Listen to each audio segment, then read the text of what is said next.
We're learning the results this morning of an RCMP review into tens of thousands of past sexual assault files.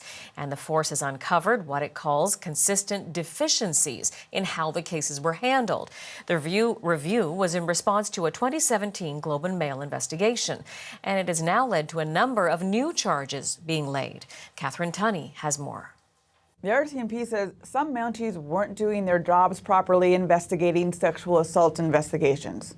Sometimes not interviewing the victim, sometimes not interviewing the suspect, and sometimes not sending evidence to the lab.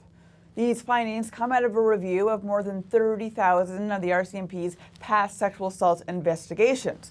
The RCMP team reviewed cases between 2015 and 2017 that did not result in charges, and ultimately they sent 327 files back to the regions for further review. Of those, 242 were reopened, leading to 26 new charges being laid.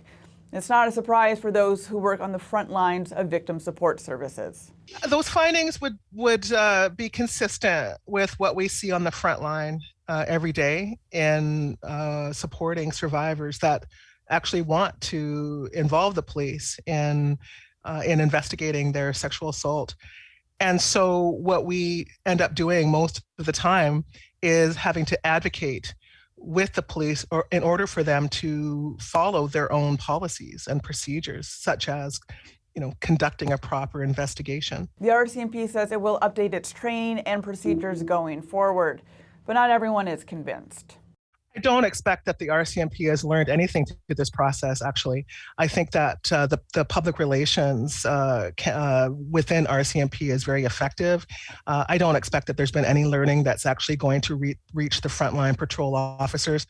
The RCMP is also promising to keep reviewing its sexual assault investigations to see if there are any more problems. Catherine Tunney, CBC News, Ottawa.